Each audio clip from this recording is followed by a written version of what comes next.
The Metroid franchise is near and dear to my heart, containing several of my favorite casual and speedrun games. Each game, though flawed, contains something that makes it the Metroid game. Today, we're starting to go over that. Which game makes each one the Metroid game?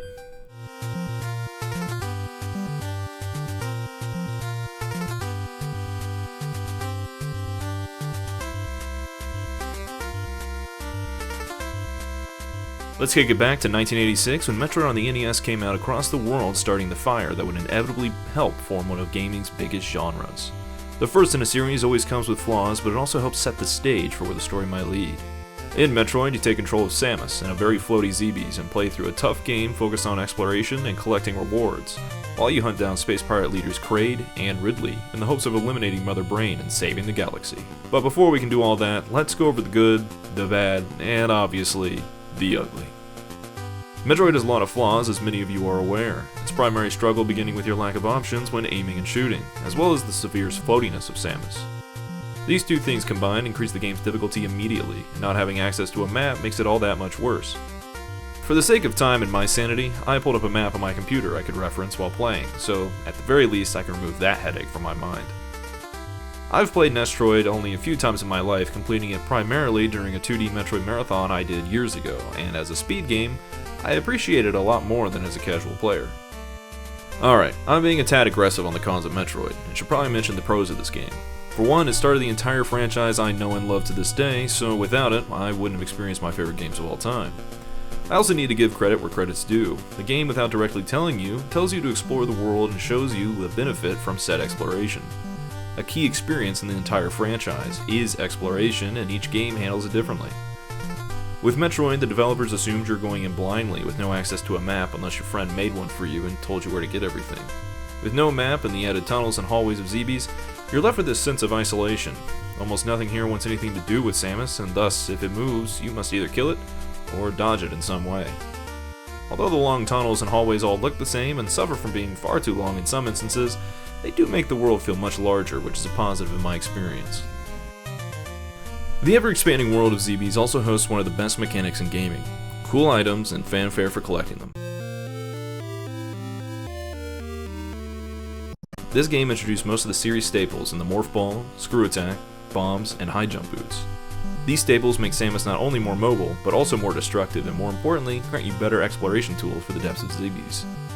There are a couple of power-ups I've neglected to mention in the energy tanks and missile tanks. The missile tanks are a dime a dozen in this game, maxing out at 255, and with each boss giving you an additional 75, you'll hit this cap closer than you expect. Energy tanks, however, are much more limited. With the ability to only hold 6 E-tanks, the rest become a limited resource in refills before you may fight a boss. A lack of refills is something this game is unfortunately known for. Having to shoot endless waves of enemies over and over until you finally get the missile and health drops you need is excruciating. Modern Metroid games fix this with either increasing the drop chances of health/weapons or by making save station refill one or both. Which brings about another thing this game lacks: saving. Metroid came out when passwords were much more prevalent across gaming as a whole, so writing down the password after Samus dies gives the player a chance to come back with everything they've acquired up to that point. Though starting up this file nets you 30 energy at the very beginning. Yeah, that's really not good. Mind you, you're not only starting with 30 energy, you also have to start over from the beginning of the area in which you died. So if you died right before fighting Kraid or Ridley, you're gonna have to make that trek all over again to them, just this time with less health. If you look at this feature through the lens of a speedrunner though, this is actually quite helpful in saving time.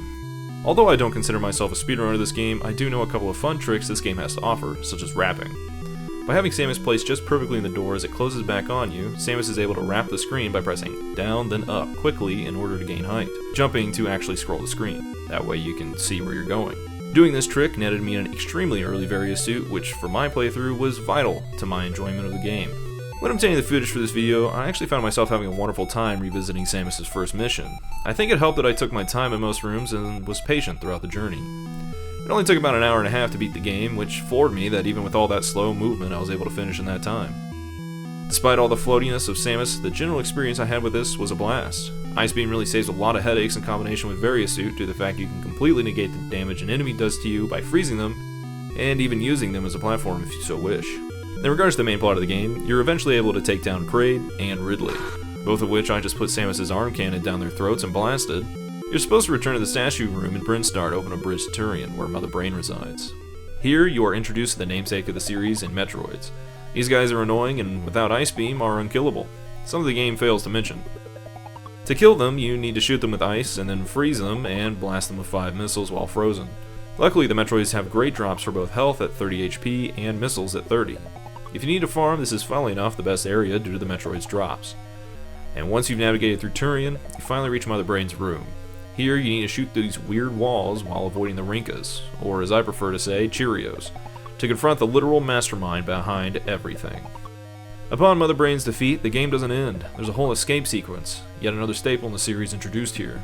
It's a tough sequence, but eventually, Samus escapes and... Samus is a woman?! So what makes this one the Metroid game? Simple. It started and introduced the Metroid series to gamers, setting up an ever-expanding world full of hope and danger. Without it, we probably wouldn't have Hollow Knight or really any popular Metroidvania. There's a lot Metroid can improve upon, but the things it does right. A game designed to keep you feeling isolated yet hopeful of your victory thanks to the miniature checkpoints you can find via major item upgrades like the Varia Suit and energy tanks.